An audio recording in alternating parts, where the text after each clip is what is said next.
Welcome to Behind the Headlines, where CJMC Chronicle goes one-on-one with the voices shaping the headline. Get ready for unfiltered insights and candid conversations with the journalists making an impact. Let's explore the stories behind the stories. Today we have with us Chidanand Rajghatta, Times of India's US-based foreign editor and distinguished Sutradhar, and the author of The Horse That Flew and How the India's Silicon Gurus Spread Their Wings and the Illiberal India. Welcome to the show, sir. Thank you very much for having me. So you have been called as the Sutradhar in the Times of India. Can you tell us more about your storytelling approach? Well, basically life is all about telling stories, and journalism is probably a more refined way of telling stories. People are enchanted by stories and storytelling. That is the history of mankind. So yeah, I enjoy telling stories in various formats. That is essentially the life of a journalist. So do you think the news portals are more becoming like a PRs of the political parties? When you look at Ram Janmabhoomi's inauguration, when the inauguration event is being covered for the entire day, don't you think the events, that is the only important event happening in the country? Aren't there any suicides, accidents or any other thing happening in the country? Is it the only important event and the focus was on one particular party? Well, like I said, political parties now own television channels, right? It's not just the X television channel or Y television channel is swinging this way. I think particularly in the regional context, in Tamil Nadu, in Karnataka, Andhra Pradesh, there are political parties which own regular, TV channels, and they broadcast. This is just like the party wing, which was not new, by the way. Back in the days, the Communist Party in West Bengal, for instance, ran newspapers. I think they had, I forget, Ganashakti or something like that. There are a lot of, even the Congress Party, for that matter, had political papers. So why is this so shocking that X or Y? Even organizations like RSS, they had their own publications, Panchajanya, Motherland. Yes. It is not new. There is nothing shocking about what's happening. So let's stop pretending that, oh my God, TV channels are, pro-Modi or pro-Congress or pro-this. This has always been there. As a consumer, as a viewer, listener, I'm, smart enough to listen to all points and make up my mind.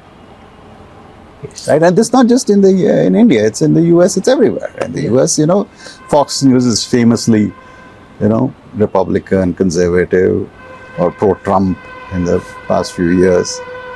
And similarly, the liberal side as MSNBC and CNN. This is not unusual. The idea that somehow the media, is neutral or this thing. It's a bit of a myth. Yeah, sure, to a degree. They try and maintain a modicum of neutrality, but otherwise biases are inherent in the media. So do you think then the journalism still exists, the truth, the factor of truth?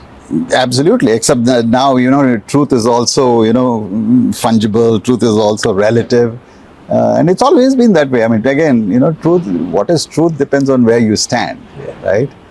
But journalism is very relevant still. If anything, even more. And the most interesting thing is journalism has gotten democratized. Right now, anybody can be a journalist. You just have to fine-tune your skills. Journalism schools help fine-tune those skills, but otherwise, more power, more journalists, more media, more consumption. A lot of it is rubbish, which we get on WhatsApp and TikTok or whatever those things. But there is interesting stuff happening too. Sir. So we live in an exciting era. I think you guys are very well placed. So you have been in international reporting for a decade now. Like, what changes have you seen over time? Well, the most fascinating change, of course, is the tools and the technology, right? So I often tell myself I'm a legacy journalist. I started my career when we still wrote stories on typewriters. You put in sheets of paper into typewriters with carbon copies in between and made 3 or 4 copies. We used rotary telephones, which were very rare. There was no wireless. All these tools were unheard of. We anticipated, we could see it was coming, but the early days of journalism was, it was all hardwired and what I call shoe leather reporting. You actually, physically went to places. I mentioned in another class that we were talking about the test match in Dharamshala, the cricket test going on, and I remember going to Dharamshala in I think 1986 or 87 to interview the Dalai Lama, and you had to those days phone in your stories. So I came down to a post office in I think McLeodganj, and we made trunk calls. Those days there were trunk calls, so you waited in a post office to make a trunk call. And there was the regular call, the urgent call, and the lightning call. Lightning call was where they connected you immediately. And to think that if I had this tool, I would have probably carried it, shot the interview and probably beamed it live on Facebook or whatever channel. It's a totally different era. And one of the fundamental changes is, technology has made it more efficient, faster. The fundamental tools are, of course, the same. What is journalism? It's curiosity to know things and convey what you think is newsworthy. But the biggest change, of course, is technology. Yeah. So, in a world of AI and technology, as we're moving ahead with that, so it makes real and fake so similar that, like, what should the journalist do in order to report accordingly? I mean, to be honest, I don't know. We don't know where AI is taking us, not just in terms of journalism and writing, but also in various other areas. It's all still very nebulous. But I guess at some point there has to be some kind of regulation. You can't just let this beast free. There's a lot of fears. I think some of it may be exaggerated that it will eventually consume us. But yeah, I mean, it has to be regulated. But fundamentally, you just have to look. Even now, even without AI, already we've battled this whole issue of fake news for several years now, right? The term fake news is now what, a decade old, or 8 or 10 years old, and so AI is, I mean, can be used to generate fakes faster, probably more visual stuff. You have to be on the lookout for it, and more than that, I think you have to move towards some kind of regulation. Yes, sir. So, what skills do you think that today's aspiring journalists need to have? Well, first of course is the old-fashioned curiosity. You need to want to know what is the story, and never stop digging, and all the stuff that they teach you in journalism schools, and or fine tune in journalism school. But beyond that, I do believe now you need to be on top of technology. Like I said, Yeah. the days when we became journalists, we just learned to write, use a typewriter or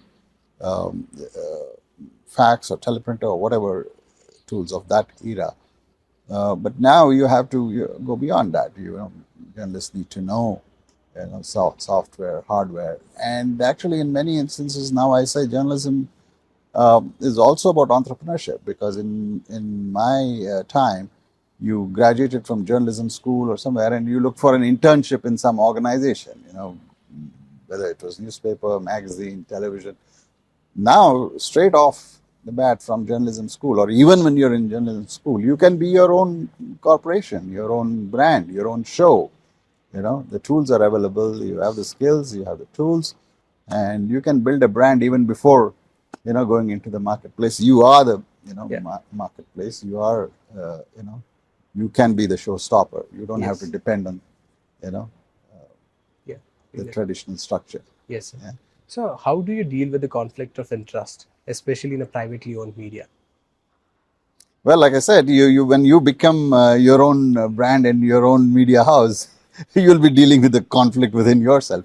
Look, conflicts have always been there. I don't think it's insurmountable, or it's such a big deal. There are conflicts of interest in every area, and how you deal with it depends on your values and where you are in life.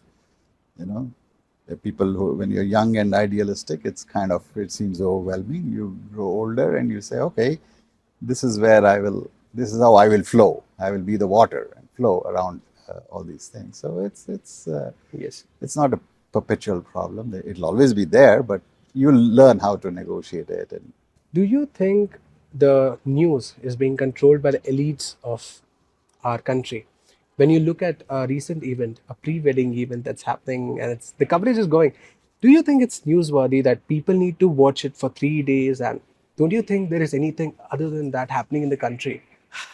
As everything well, stopped and only that's the yeah, I mean, that's a tough one. See, eventually the reader is the consumer, and whether something becomes newsworthy or generates eyeballs really depends on your consumer, your viewer or listener or whatever. If he's not interested, no matter how much of the wedding you beamed, he won't care, right?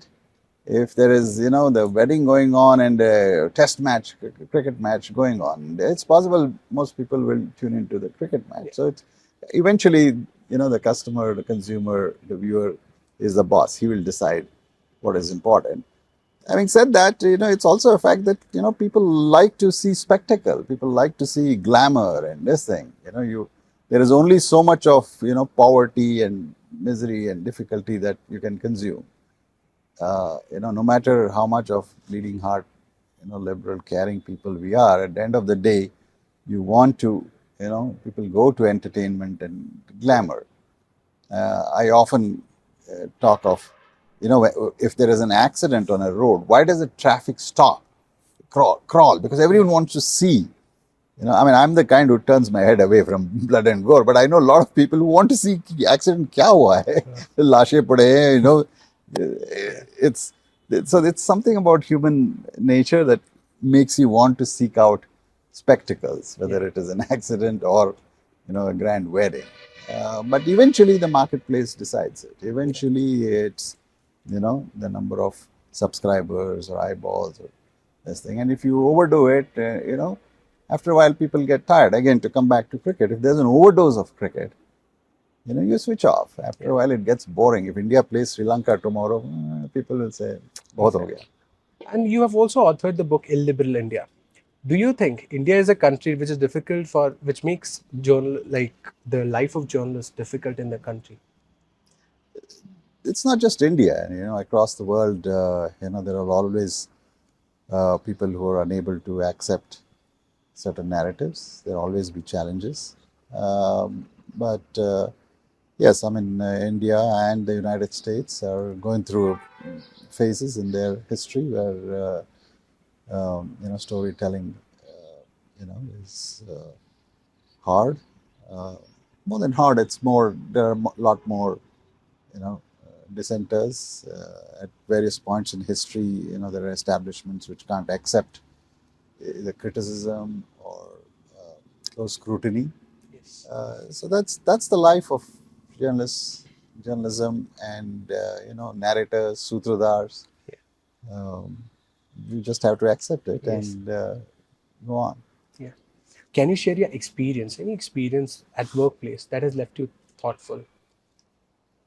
No specific thing, but it's generally you grow in the profession. I mean, every day, and particularly in the last few years, with the arrival of all these new technologies, new media, AI that you mentioned. The AI, for instance, I think about it almost all the time, and not just in the journalism context, even in the general context of education, right? I mean, when I come home and my daughter is asking Alexa to do her math homework, the first thing I tell her is, "Hey, excuse me, Dad first. Yeah. If I fail, go to Alexa." But it's truly worrying that kids are now using all these tools, to take shortcuts. I don't know. It might become the norm, right? Because like when we in journalism, when I started in the typewriter era, you needed to know your spelling, you didn't have spell check, word count, Yeah. stuff like that. That came into your computers, and before you knew it, you didn't bother whether you knew the spelling and grammar or this thing. Now you could be, dumb as a brick and not know your spelling and grammar, but still turn out Exactly. good copy because whatever Microsoft Word or something helps you with it, and that becomes the norm. Yes, sir. So, Yes. yeah. Yes. So this is Rohit Gharabude with camera person Aryan, Pratik, Rishitha signing off from behind the headlines.